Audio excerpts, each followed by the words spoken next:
Значи, денеска ќе зборуваме за борбата против сатаната. Значи, зборувавме овие 2 недели наназад. Прво за борбата против светот, т.е. световноста во нас, и борбата против телесното, т.е. против телото. И пред да преминиме на оваа денешна тема, борбата против сатаната, малку накратко да се подсетиме што зборувавме минатите 2 недели. Значи, кога зборувавме за борбата со светот, што видовме таму? Видовме дека луѓето се презафатени со своите богатства, своите имоти, со својата работа и со својот живот. И тоа им станува приоритет. Се додека тоа не е приоритет, не е грев. И точно денеска, кога зборуваме за борбата, кога ќе зборуваме за борбата со сатаната, се тие начини на кои сатаната денеска напаѓа.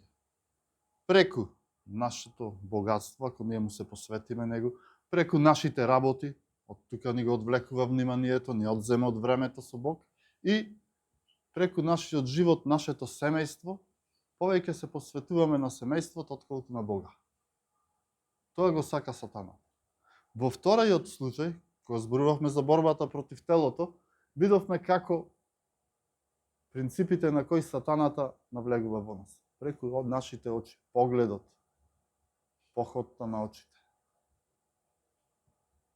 И се додека е само поглед, не е грев. Меѓутоа, кога почнуваме да размислуваме, кога нашето тело го бара тоа нешто, да си ги задоволи своите потреби, веќе навлегуваме во грев и од тука после произлегуваат низа на гревови, како што видовме во примерот со Давид. Од само еден поглед, па имаше лаги, па имаше измами, па имаше план за убиство, на крај убиство, пред тоа прељуба. Значи, гледаме како е таа една ланчана реакција. И сето тоа е предизвикано од еден извор, а тоа е од сатаната, тоа е од ѓаволот.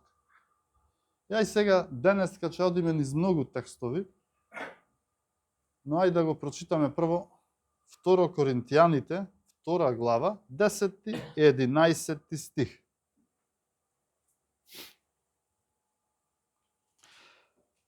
А кому ќе му простите нешто вие, нему му проштевам јас. Зашто ако сум ми простил нешто јас, доколку сум простил заради вас во лицето на Христа, за да не земе сатаната предимство над нас. Зашто не ни се непознати неговите намери. Да не земе сатаната предимство над нас. Значи, видовме она што го гледавме минатите 2 недели, тоа е тоа предимство. Како сатаната сака да земе предимство над нас? Предимство во нашиот живот. И ако читаме, одма ни кажува зашто не ни се непознати неговите намери. Значи, ги знаеме веќе намерите кои се. Да видиме кој е сатаната. Значи, ние можеме да наброиме неколку работи за сатаната. Сатаната е измамник. Мислам, тоа знаеме, така е. Но дали сатаната е луциден, фин? Секако дека е луциден, бидејќи името му е Луцифер. Тој е и лажливец, вели словото. Тој е заводник. И заведува од исправно не води во нешто што не е исправно. А ние и тоа воопшто да не го забележиме кога преминуваме од таа исправност во таа неисправност, мислејќи дека правиме нешто добро. Многу е сладкоречив, бидејќи тој го релативизира Божиот збор. Тој е исто така и подмолен. Така работи, подмолно работи. Затоа Павле овде вели, неговите намери не ни се непознати. Значи ги знаеме кои се намерите, да не оттргне од Бога. Кога има војна, војникот мора да знае која е главната стратешка опасност, да знае од што да внимава. Еве денеска во оваа војна која превладува, опасноста се ракети и дронови. Треба да се внимава, да се делува со противвоздушна одбрана. Треба да се знае која е главната цел на непријателот. Тој што сака да постигне, што да уништи.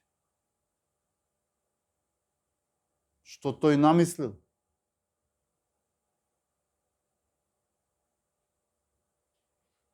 И две клучни работи се главни што никогаш не треба да ги изгубиме од вид од нашиот видокруг во борбата против сатаната. Оние кои се необратени, сатаната сака да ги држи подалеку од Исус Христос. На различни начини. Само да бидат подалеку од Исус. И втора работа, оние кои станале веќе Божји деца, кои поверувале, сатаната сака да ги држи подалеку од заедништвото со Спасителот, од заедништвото со Исус Христос. Значи, овие едниве подалеку воопшто не дојдат, а другите кои веќе дошле до него, сега да ги држи малку на дистанца. Да немаат заедништво. Ова мислам го разбирам. Овие две работи. И затоа неговите намери, вели, не ни се непознати. Значи, ако читаме, ако проучуваме, овие се намерите на станат подалеку од Исус Христос.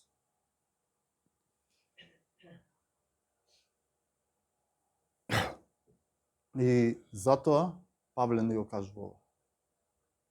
Сатаната да не земе предимство над нас, зашто не ни се непознати неговите намери. И затоа овие две работи не треба да ги губиме од вид. И ајде сега да ги видиме намерите што ги имаше сатаната со Христос, бидејќи Христос ни е пример за се. Христос се преживее. Се она што сатаната ни го прави денес нас, веќе му го направи на Христос.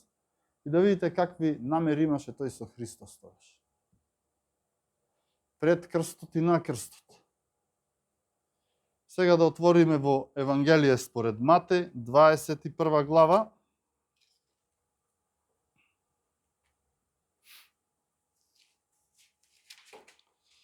Од 7 до 9 стих. Ќе одиме хронолошки што се случуваше со Исус. Значи, Матеј 21 од 7 до 9 стих. Ги дотера ослицата и ослето, ги ставија врзни в своите облеки и тој седна над нив. Повеќето од народот ги постилаа своите облеки по патот, а други сечеа гранки од дрвјата и ги постилаа по патот. А множеството кое одеше пред него и по него викаше велејки: Осана на Давидовиот син, благословен е кој доаѓа во Господовото име. Осана во висините. Овде гледаме, ова е кога Исус влегуваше последен пат во Ерусалим. И со ова влегување, атмосферата почна да се жештува. Зошто? Затоа што фарисеите осетија дека со ова влегување полека почнаа да ја губат контролата над народот. А знаеме какви беа дотогаш фарисеите. Спрема нивните закони, спрема нивните обичаи и традиции го контролираја народот. Но сега тензијата почнува да се крева. Со доаѓањето на Исус гледаме народот веќе се обраќа кон Исус, го слави, осана во висините. И сега и да видиме во истата глава 45 и 46 стих. Вели, и кога првосвештениците и фарисеите ги чујат тие негови параболи, разбраа дека зборува за нив и гледаа да го фатат, но се боеа од народот, зашто го сметаше за пророк. Што се случува овде во фарисеите? Па нормално, љубомора, завист. Значи сакаат да го фатат. Зошто? Па затоа што почна да им ја зборува вистината. Вистината за нив. А многумина од народот го слушаат и почнаа да одат по него. Значи, фарисеите сакаат да се ослободат од Исус, бидејќи е опасен по нив, за нив, бидејќи ја губат контролата над нивниот народ, над народната маса.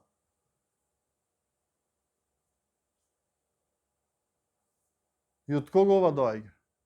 Па нормално од сатаната. Сатаната сето ова го поттикнува. И ќе видиме доаѓа и до амнезија на народот, кој вика осана, после вика распни го. И ова некако ако погледаме, ни нема логика. Фарисеите наместо да го слават, што дојде да помогне, што дојде оној што толку долго го чекаа, дојде Месијата, тие се креваат против него. Може би нема логика, но има духовна логика и тоа како има? А тоа е затоа што темнината сака да ја покрие светлината. Вистината сака да завладее, односно лагата сака да ја покрие вистината. Да не завладее вистината. Да одиме понатаму со текстот, рековме хронолошки, 26 глава, 2 до 4 стих. Знаете дека Пасхата е по 2 дни и ќе го предадат човечкиот син за да го распнат.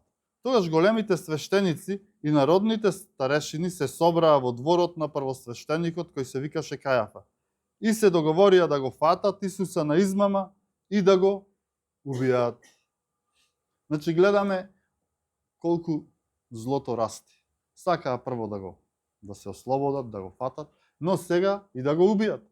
Значи не сакаат само да го фатат. Не сакаат само да му се заканат и достае. Сакаат целосно да се ослободат од Исус. Зошто? Бидејќи се љубоморни, горделиви. И зашто Исус е опасен за нив, за нивниот бизнис. Сака да ја земи контролата над народот, да го спаси народот од тие окови, од тие стеги кои тие му ги наметнаа. И сакаат да се ослободат од него, зашто ги води духот на злото, тоест ѓаволот. И ова директно Исус им го кажа, Јован 8:44, вели, вашиот татко е ѓаволот и вие сакате да ги исполнувате желбите на својот татко. Тој е човекоубиец од почетокот, вели, и не стои во вистината. Затоа во него нема вистина кога зборува лага, зборува од себе, зашто е лажливец и татко на лагата. Значи, Исус директно му го кажа тоа на фарисеите. Еве зашто сакаат да се ослободат Исус. Зашто го слушаат нивниот татко, ѓаволот. Значи, сатаната секогаш сака да ја отстрани вистината, да го отстрани Божиото дело. Овде сака да го отстрани Исус. Исус е вистината. Јас сум патот и вистината и животот. Да ја отстранат вистината. И се внимавајте понатаму. Исус е фатен, а Пилат во еден момент знај дека е невин, сака да го ослободи и доаѓа до она дека на Пасха ослободуваат еден од затворениците. Еден го пуштаат и го прашува народот кого сака да го ослободи. Мислејќи дека доста му беше тоа малтретирање на Исус, праведен, невине, дека ќе се одлучат Исус да биде пуштен. Но што се случува? Добро знаеме кого тие го одбра. Народот го одбра Варава да се ослободи, а Исус да се распти. Тоа го побара народот. И тоа е таа амнезија, оние кои викаја осана, сега распни го викаат. Од кого доаѓа ова? Кој ги подбуцнува? Кој го подбуцнува овој народ? Кој пред неколку само дена викаше осана на висина. Гледаме колку добро Ѓаволот знае да управува со народот. Да манипулира, би рекол. Каква манипулација? Гледаме како ѓаволот го користи авторитетот над народот и ги подбуцнува да одат до крај. 27 глава, 22-23 стих.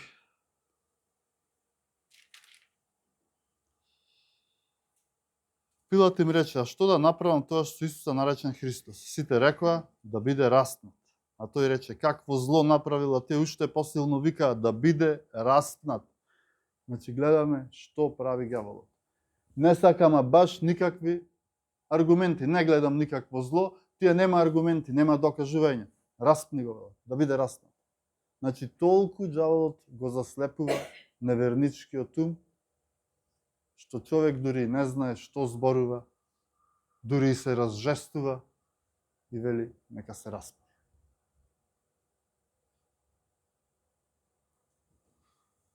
Потоа следува нешто многу необично. Ги гледаме уште повеќе тие манипулации на сатаната. Нешто многу необично кога Исус беше веќе прикован на крстот, беше распнат. Се поставува прашање дали Исус беше на местото на кое требаше да биде. Да. Исус беше на местото на кое сакаше да биде и се најде на местото на кое што требаше да биде и да ја направи најдобрата можна работа. А тоа е да ја плати цената за нас. И тој точно таму се најде. Може би не требаше да биде таму како праведник, бидејќи беше праведен. Но затоа што тој нас многу не љуби, се најде на крстот. Се најде на местото каде до крај, точно на крстот до крај ја искажа љубовта кон нас. И тоа е местото каде што смртта требаше да стане придобивка. И така и стана. Со смрт ја победи смртта. Еден наместо сите беше задоволена Божијата праведност. И сега гледајте, во демонскиот свет одма станува пресврт, се случува нешто, има раздвижување. Демоните сето тоа го посматрале, цело време сатаната го посматра тоа. И што видува? Прво, Исус мирно, славно влезе во Ерусалим. Исус не се криеше, не се плашеше од предавството. Исус знаеше дека ќе го фатат. И не се бунеше. Исус излезе и од Гециманската градина, потполно мирен, иако имаше тешка духовна борба во молитва. Излегува потполно мирен, многу е смирен. Не се вознемирува ни кога дојдоа да го фатат. Дури Исус и точно пред нив. Што изјави?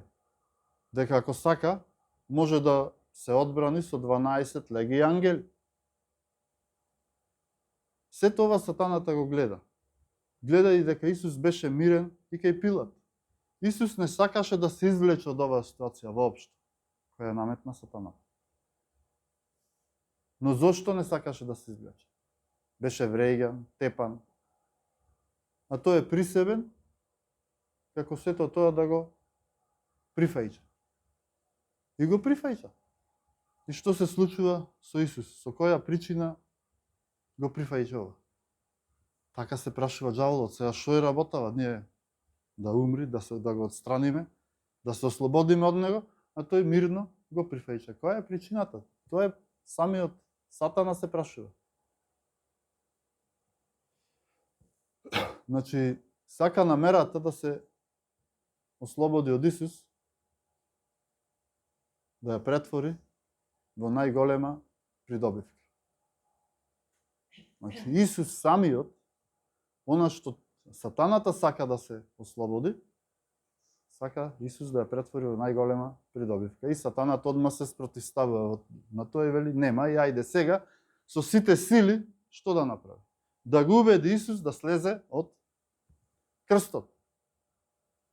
Тоа го сака сатаната.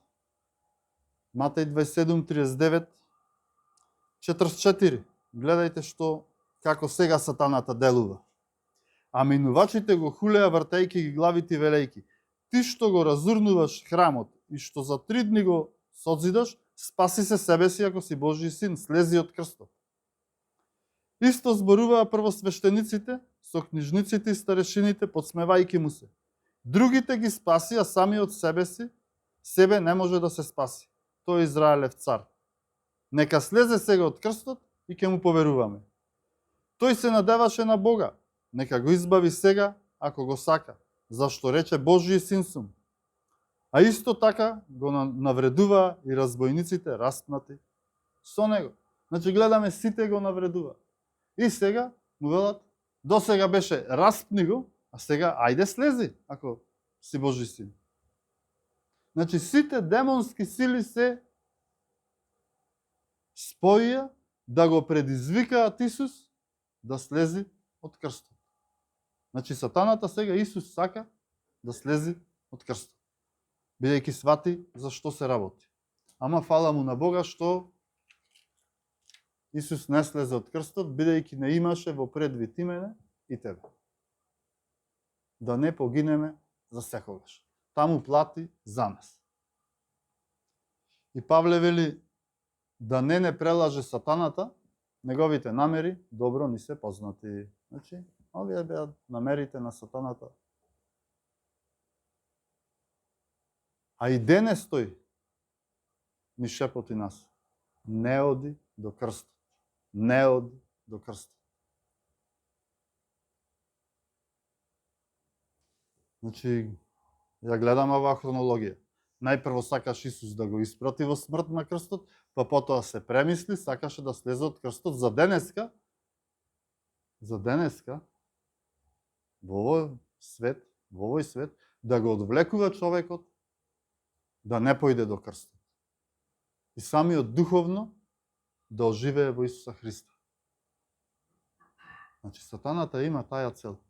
Човек да не појде до крстот, да остане мртов во својот грев. И тоа го прави на многу луциден начин, на перфиден начин. Ни дава богатство, да размислуваме за богатството, работа да бидеме презафатени, да немаме време за Христос, семејство, да бидеме со деца, со жена, со внуци, со не знам уште кој од семејството, само да бидеме подалеку од Христос, а не да дојдеме кон Христос. Гледате на кој начин денеска работи. И да видиме сега нешто што е многу важно за нашиот христијански живот. Исус во тие последни денови на прашањето од учениците, учителе, која е најголемата заповед во заветот, во законот, Исус одговара вака. Читаме во Матеј 22 глава, 36 до 39 стих. Учителе, која е големата заповед во законот? А тој му рече: љуби го Господа твојот Бог со сето свое срце и со сета своја душа и со сета твоја мисла. Тоа е најголемата и прва заповед, а втората е како и оваа: љуби го твојот ближен како себе си. И сега ќе речеме, па како ова има врска со нашиот живот? Што е ова што Исус со ова кажа? Што сака Исус со ова да каже? Ова е христијански живот. Ова е христијанскиот живот. Кај што вели: љуби го Господа твојот Бог со сето свое срце, со сета своја душа, со сета твоја мисла. И љуби го својот ближен како себе си. Така треба еден христијанин да живее. И уште што е ова? Ова е точно предмет на сатанскиот напад. Сатаната точно во ова напаѓа.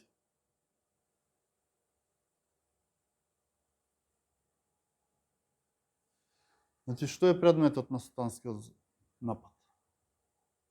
Поточно она: да го љубиме Бог со сето свое срце и сета своја душа и со сиот свој разум. Тука напаѓа. Да не го правиме тоа целосно, туку тоа да биде што е можно помалку. Тоа е предмет на сатанскиот напад денес. Да биде тоа што е можно помлако. И тоа да не го забележиме дека е така. Неговите намери многу добро ни се познати. И ги откриваме нормално со читање, со проучување на Словото, со слушање. Сето тоа за да можеме да се бориме и да се позиционираме и да преземеме мерки. Како да се заштитиме? Сега да видиме што значи тоа со сето срце. Значи срчано, без задршки, без ама ова, ама оно, ама знаеш. Знаеш Боже како ми е. Не така. Со сето срце значи со сето срце, со сета душа. Знаете што е тоа? Со сета душа. Да му го предадеш секој дел на својот живот, на својот душевен живот, на Бог. Да не задржуваш ништо за себе. Ако и нешто најмалку задржиш за себе, каде Бог нема да има авторитет, туку велиш јас, тогаш си измамен. Така не измамува. Значи, љуби го Бог со се целосно, во врска со твоите желби, во врска со твоите настојувања, во врска со твоето минато, со иднината. Предај му ја целата своја душа, предај му го целиот свој живот, апсолутно се на Исус. Сатаната ги измамува христијаните ако му предадат на Бог 90-95% од своето битие, од својот живот, од својата душа и мислат дека е тоа прилично многу. Но тоа е ништо. Или е твој Бог, или е Исус твој Бог на целата твоја душа, или воопшто не е. Вели со сиот разум љуби го Бог. Што значи тоа? Постојано мисли на него. Мисли преку неговиот збор. Кога разговараш со некој, размислувај преку Словото. Дали оној што зборува со тебе е Божјо дете или не е? Разбереш преку Словото ако ги гледаш тие разговори. Кога зборуваш ти, дали е тоа Божја волја, дали зборуваш правилно? Размислувај преку Словото. Размислувај се. Постојано мисли. Секогаш промислувај за неговата волја. Се што правиш, дали е по Божја волја. Значи тоа е со сиот свој разум. Постојано мислиме преку Словото. Ова, некој ќе рече, може би е тешко, но воопшто не е тешко и не е напорно. Воопшто не е напорно, ако е Христос со нас.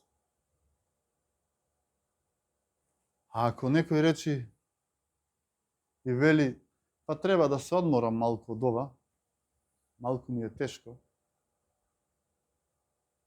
дури да не го кажал тоа, само да го помислил тоа, дека треба да се одмори од Христос, од христијанскиот живот, само да помислил во своето срце, тоа значи дека тој човек се оддалечува од Словото, се оддалечува од молитвата, па и од заедништвото. Од заедништвото со Бог и од заедништвото помеѓу верните луѓе, помеѓу брајката и сестрите, се оддалечува од тие разговори за Бог.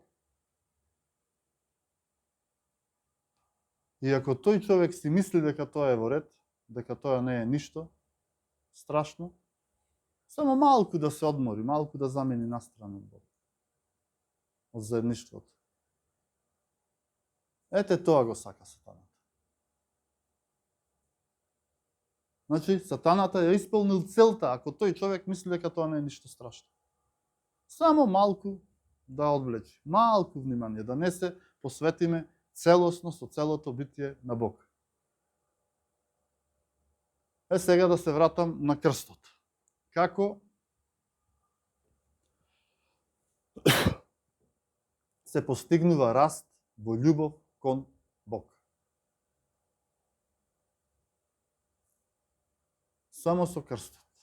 Никако без крстот. Зошто? зашто на крстот беше скршена мојкта на гревот, мојкта на стравот, беше скршена мојкта на незадоволството, кој те прати, може би со денови, со месеци, па и со години. На крстот е скршена мојкта на неблагодарноста, на себичноста, на лагата. И затоа христијанинот, кога се моли, тој се повикува на благодатта која му е подготвена на крстот. Трпезата пред мене е простираш. Псалм 23. Значи, она што Бог ни го дава. Кога зборувавме за гозбата, што Исус ја приготвува. Значи, тоа е тоа. Таа е таа благодат што Исус ја дава. Мир, самоконтрола, љубов, радост. И на таа благодат се повикува. И може да се земе таа благодат. Само преку Исуса Христа. Но треба да се молиме, треба да не се одделуваме на Бога. А тоа е лесно. Еве неколку примери. Исусе Христе, или Господе, фала ти што умре за мене на крстот, фала ти што ја скрши мојкта на болката што ми ја даде. На болката што ме јаде. Прости што дозволив да бидам измамен. Помогни ми да бидам Твое дете, што не кука, што не се жали. Помогни ми со Твојата сила. Да успеам во ова. И Твоето име да се прослави. Кратка молитва. Амин. Тоа значи да се појде до крстот. Исусе Христе, фала ти што ми ги прости моите гревови. Знам дека и јас треба да му простам на братот кој тешко ме повредил, кој ми сгрешил. Прости ми што имам гнев. Прости ми. Амин. Тоа значи да се појде до крстот. Гледате, не е страшно, не е тешко. Исусе, во последно време, многу малку читам од Словото, малку се молам и неам време. Не чувствувам дека е проблем или грев тоа. А е. И така помалку се оддалечувам, Господи, од Тебе. И мојата љубов се лади. Прости ми, Господи. Фала што ми простуваш. Амин. Значи, тоа значи да се дојде до крстот. А тоа е она што сатаната него сака. Денес сатаната знае дека крстот е место на победата. И не сака ти да одиш до крстот. А знаете зашто? Бидејќи од нашите одења до крстот постојано и постојано, самиот џавол се противи зашто љубовта на верникот од тие одења се зајакнува, расти. Одењата до крстот допринесуваат да го љубиме Бог се повеќе и повеќе, а не помалку како што сака џаволот. Одењата до крстот ослободуваат љубов, ослободуваат живот, полнота во живот. Ослободуваат и љубов кон ближниот, каква што замислил Бог. Љуби го ближниот како себе си. Значи подобра, помудра, потполна љубов кон ближниот. Одењата до крстот исто така го ослободуваат и Христовиот мир, кој има мојк да владее со нашите мисли, со нашето срце и насред сите наши проблеми. Ни дава мир. Значи тоа се тие одења до крстот и затоа сатаната не сака ние да одиме до крстот. И за крај борбата против сатаната во прв ред значи одење до крстот, редовно одење до крстот. Таму е изворот, таму е почетокот на силата, таму е клучот на радосниот христијански живот. Одењето до крстот е најголемото оружје против ѓаволот. Одењето на крстот во молитва, ова што го спомна. И затоа Павле во првото послание до Коринтијаните 1:18 вели, зашто словото за крстот е безумие за оние што пропаѓаат, а за нас, кои се спасуваме, Божја сила.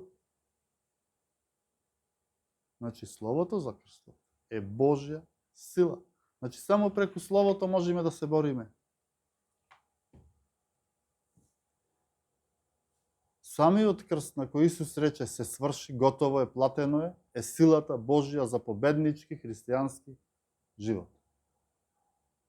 И тоа зависи од нас самите, од нашето срце, од нашата предаденост на Бог. Но пред се од Неговата милост.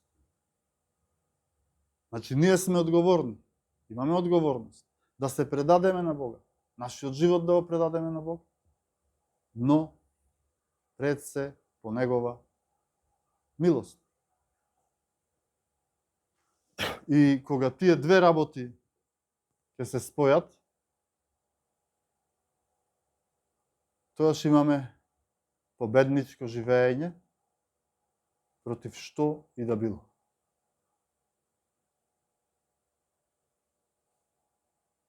Нека Бог ве благослови со тоа победничко живење и редовен однос и редовно одење до крстот, таму каде што е платено, да го земеме она што ни припаѓа, она што е и наменето за победнички живот во Негово име. Во овој свет, во овој мрак, бидејќи вистина е дека ние сме сол и светлина во овој свет. По милост и по дух Божи.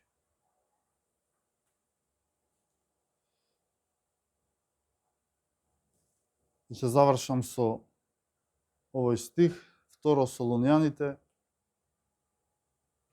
3 глава, 3 стих. Но верен е Господ, кој ќе ве утврди и ќе ве запази од лукавиот. Значи, гледате какво храбрување. Сами, брајки и сестри, ние не можеме да се бориме против сатаната. Само Исус Христос е тој кој може да го победи сатаната. И ако ние го прифатиме Исус за наш спасител и да го пуштиме во нашиот живот потполно да управува со нашите животи, тогаш и с него победиле сатаната. Само Исус е победник. Да се молиме.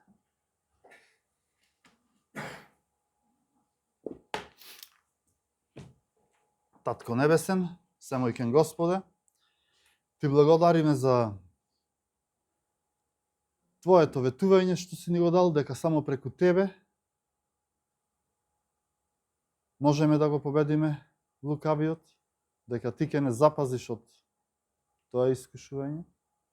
Ти си победникот, Ти благодариме за крстот, каде ја искажа најголемата љубов. А тоа е љубовта кон нас.